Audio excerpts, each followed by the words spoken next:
बसोली में आज लोगों ने और बच्चों ने सरकार के विरुद्ध प्रदर्शन किया। उन्होंने कहा कि स्टाफ कम होने और बाकी रहे स्टाफ को अन्य दफ्तरों में भेजने पर वे बेहद नाराज हैं। बच्चों ने कहा कि हमारे स्टाफ और बिल्डिंग तुरंत उन्हें मुहैया करवाई जाए और स्कूल का स्टाफ भी कहीं और ना भेजा जाए, जिस कारण उनकी पढ़ाई प्रभावित हो रही है। आपको बता दें कि हायर सेकेंडरी स्कूल सननघाट में पंचायत धार जेखर के साथ पंचायत गोंदल, नगाली, जेखर, कुंड आदि से बच्चे पढ़ने आते हैं। बच्चों ने स्टाफ पूरा नहीं होने और बिल्डिंग का काम शुरू नहीं करने पर बसोली कठुआ मार्ग को बंद करने की चेतावनी भी दी। वहीं लोगों का कहना है कि हमारे स्कूल में आगे 11 से ज़्यादा पोस्टें खाली पड़ी हैं। ऐसे में स्कूल से किसी अन्य काम के लिए स्कूल का स्टाफ भेज देना बच्चों के साथ खिलवाड़ है। बच्चे और उनके माता पिताओं ने मांग की है कि प्रशासन तुरंत जो स्टाफ यहां से किसी और काम के लिए भेजा जा रहा है उस फरमान को जल्द वापस ले और कैसे भी करके हायर सेकेंडरी स्कूल में कम स्टाफ को पूरा करे और बिल्डिंग का काम शुरू करवाए।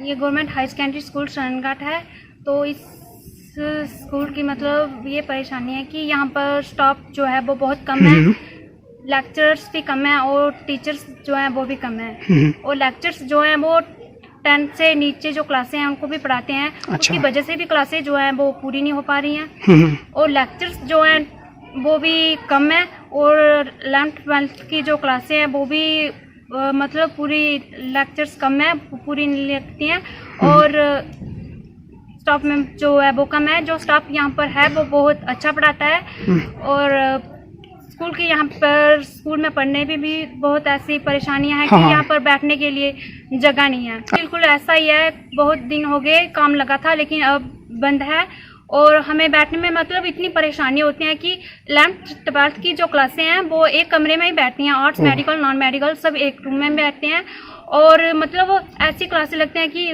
कुछ बरामदे में लगते हैं, कुछ अंदर लगते हैं। जो अंदर की आवाज़ है वो बाहर सुनाई देती है, जो बाहर की आवाज़ है वो अंदर सुनाई देती है। मतलब इतने डिस्टर्ब होते हैं कि ऐसे ढंग से हम क्लासें नहीं लगा पाते हैं। और बारिश होती है जब तो छुट्टी करनी पड़ती है, तो जब छुट्टी होती है तो हम कहाँ जाएं, रास्ते में भी नाले होते हैं। मतलब हमारे पूरे स्कूल में क्लास 12th बाहर बैठती है, उसे बैठने के लिए कमरा भी नहीं है। हमारे स्कूल में स्टाफ की कमी है, बिल्डिंग की कमी है और टीचर्स 4-5 हैं हमारे स्कूल में। लेक्चरर्स एजुकेशन का नहीं है, हिंदी का नहीं है, बड़े ज़्यादा लेक्चरर्स ऐसे हैं जो यहाँ पे नहीं है। हमारी प्रशासन से ये विनती है कि वो हमें जल्दी इसका हल दें, नहीं तो हम सड़कों पर उतर आएंगे। धन्यवाद। गवर्नमेंट हाई सेकेंडरी स्कूल के प्रिंसिपल, इनका मैं थैंकफुल हूँ क्योंकि इतने ज़्यादा बच्चे हैं आप देख रहे हैं, फिर भी उनकी एडजस्टमेंट है वो बिल्कुल ओके है। और बच्चों की एजुकेशन कम स्टाफ होने की वजह से भी अच्छी जो मेहनत कर रहे हैं। गुजारिश करता हूँ कि देखें ये स्कूल जो है 1962 का बना हुआ है, लेकिन इसकी जो प्रोग्रेस रिपोर्ट है वो 0 है। केवल 3-4 ही कमरे हैं जिसमें ये 350-400 बच्चा बैठता है।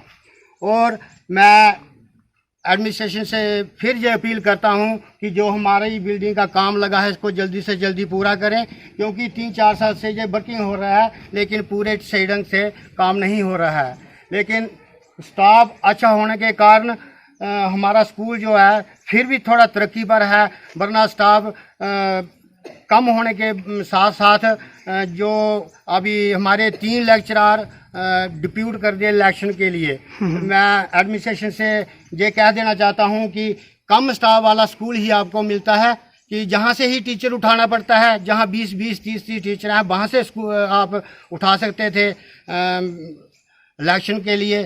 तो जहाँ पहले ही 10-12 टीचर्स और लेक्चर्स हैं जो 350-400 बच्चे को हैंडल करते हैं, इनमें से 3 आप उठाकर बसोली ले गए, तो ये अच्छी बात नहीं है। इससे हमारे जो बच्चे हैं ये हरास हो रहे हैं।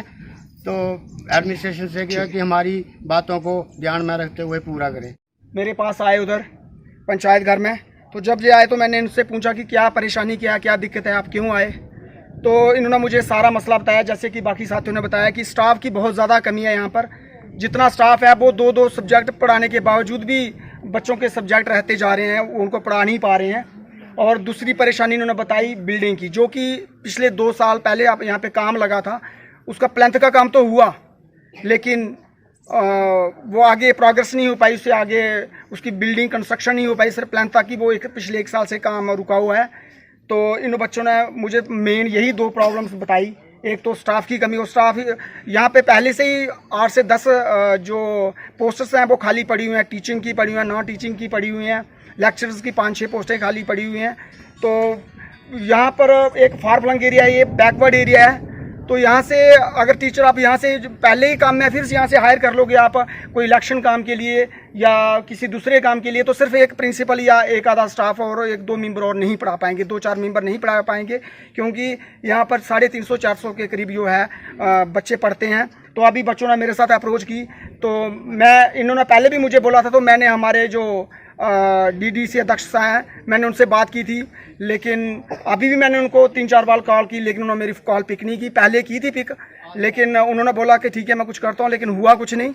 इसलिए मैं यही अब बच्चों को मैं ये आश्वासन दे रहा हूँ कि अगर 1 सप्ताह के बीच हमारी आवाज़ किसी एडमिनिस्ट्रेशन तक पहुँचती है, अपने डीसी साहब तक पहुँचती है, डीसी कठुआ के पास पहुँचती है, तो वो हमारी आखिर इस मसले का हल करते हैं, बिल्डिंग का काम तुरंत शुरू करवाते हैं और हमारे बच्चों के लिए स्टाफ प्रोवाइड करते हैं, तब तो ठीक है, तो तब तो हम उनके बड़ा थैंकफुल हैं। अदरवाइज़ बच्चों ने मुझे ये कंपेल किया कि सर अगर हमारे ये 2 मसले हल नहीं होते तो हम सड़कों पे उतराएंगे। अगर ये मजबूर अगर सड़कों पे जाएंगे तो हम अकेले इनको नहीं जाने देंगे, ये हमारे साथी हैं, भाई बहन हैं। तो अगर ऐसा हुआ तो हम भी सड़कों पर उतराएंगे और बसोली कठुआ जो मार्ग है हम उसे बंद कर देंगे, और इसकी पूरी जिम्मेदारी जो है वो एडमिनिस्ट्रेशन की होगी, क्योंकि हमारा फार फ्लंग एरिया है और यहाँ पर यहाँ से टीचर या कोई और मल्टीटास्किंग जो स्टाफ है उसको हायर करना सरासर एक बेइंसाफ़ी है। मैं तो समझता हूँ यहाँ हमारे साथ इस बैकवर्ड एरिया के साथ जो है वो बेइंसाफ़ी हो रही है, यहाँ से कोई बोलता नहीं है। मैं रिक्वेस्ट करता हूँ, और रिक्वेस्ट के साथ, क्योंकि मैं रिक्वेस्ट काफ़ी बार कर चुका हूँ, मैं सभी से एडमिनिस्ट्रेशन से भी मिला हूँ, अध्यक्ष साहब से भी मैंने बात की है। अगर हमारा मसला विद इन वीक हल नहीं होता तो ये इन बच्चों ने मुझे कहा है कि हम सड़कों पे उतर आएंगे। अगर ये सड़कों पे उतराएंगे तो मैं भी इनके साथ चले जाऊंगा, और अगर कोई इसमें कोई मिस हैपनिंग होती है, कोई ऐसा कदम कोई वायलेंट होता है, तो उसका रिस्पॉन्सिबल सीधी एडमिनिस्ट्रेशन होगी या हमारे यहाँ के नुमाइंदे होंगे। धन्यवाद। जय हिंद, जय भारत। ऐसा है कि जो बिल्डिंग का विषय आपने लिया वो तो काफी देर से हमारे जो 10 कमरे थे वो वैसे की वैसे अप टू द प्लंथ लेवल तक काम हुआ है, उसके बाद काम फर्दर कोई काम नहीं हुआ है। और उसी के साथ उसके बगल में 4 कमरे भी थे हमारे लिए, लेकिन वो उसका लेंटर तक काम कंप्लीट हो गया है। अब अगर वो प्लस्तर कर देते हैं तो हो सकता है कि हमें वो कमरे मिल जाए, तो हमारा कुछ ना कुछ समाधान हो सकता है। बाकी रही बात कि पेरेंट्स ने आपसे बात की है कि पढ़ाने वाले काम है, वो तो मैं आपको बता देता हूँ कि हमारे पास 11 पोस्ट हैं लेक्चर्स की, लेकिन उसमें से 6 जो है वो फिलअप है और बाकी जो है वैकेंट। मास्टर ग्रेड की हमारे पास 4 पोस्टें हैं, जिसमें से 1 व्यक्ति काम कर रहा है और 3 जो है वो भी खाली है। 5 हमारे पास जो है वो टीचर की पोस्ट है, लेकिन उसमें से 4 फिल है, 1 अभी भी वैकेंट है। लेकिन उसमें से भी एक टीचर जो हमारा एज ए BLO काम कर रहा है वो बसोली में। क्या नाम है उसका? उसका नाम है मुनीश शर्मा। अच्छा। और उसके साथ साथ एक हमारा दूसरा भी है MTS है जो वो भी मानिक शर्मा, वो भी एज ए BLO काम कर रहा है। एक लेक्चरर है हमारा वो अनीश शर्मा जो एज ए BLO सुपरवाइजर है, वो भी वही काम कर रहा है। एक तो व्यक्ति कम है, दूसरे हमारे जो लोग हैं वो वहां पर डिप्यूट हो गए, डिप्लॉयड हो गए, तो उससे जो काम चलाना जो था वो बड़ा मुश्किल हो रहा है। फिर भी हम प्रयास कर रहे हैं कि बच्चों को एक बेस्ट एजुकेशन दें अच्छी तरीके से, ताकि बच्चों को पढ़ाएं, बच्चे स्कूल में आए और कुछ लेके जाए।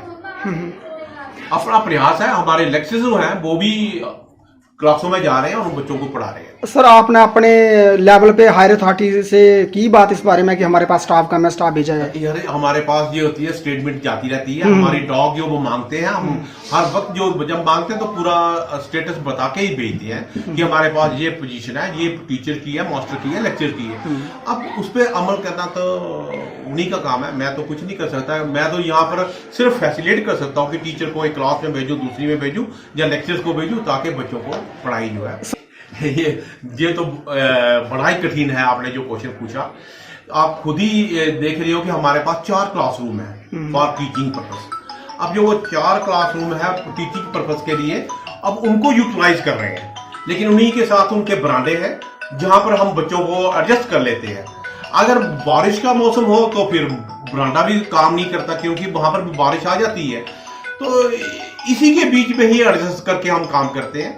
बाकी अगर मौसम अच्छा है तो हमारे लिए बड़ा अच्छा होता है, क्योंकि हम बच्चों को बाहर भी एडजस्ट करते हैं। बारिश हो तो फिर ये तो छुट्टी भी करनी पड़ती होगी फिर जब बारिश ज्यादा। क्या करना, फिर छुट्टी तो करने में बच्चों को कहाँ बैठाएं, कहाँ इकट्ठा करके बैठाएं। ठीक है सर, धन्यवाद। कैरियर अड्डा जम्मू का एकमात्र ऐसा कोचिंग इंस्टीट्यूट है जो पिछले 8 साल से बच्चों के उज्जवल भविष्य के लिए फ्री कोचिंग के साथ साथ बेहतरीन रिजल्ट्स भी मुहैया करवा रहा है। यहाँ पर SSC, MTS, JKSSB बैंकिंग की तैयारी पूरे जोशो खरोश के साथ करवाई जा रही है। मौजूदा समय में 3000 से अधिक बच्चे अपना लक्ष्य हासिल करने के लिए शिक्षा हासिल कर रहे हैं। इसके अलावा किसी भी एग्जाम को क्रैक करने के लिए बेहद उपयोगी मॉक टेस्ट सीरीज भी उपलब्ध करवाई जा रही हैं। साथ ही जो बच्चे सेल्फ स्टडीज कर रहे हैं वे भी इस सुविधा का लाभ ले सकते हैं।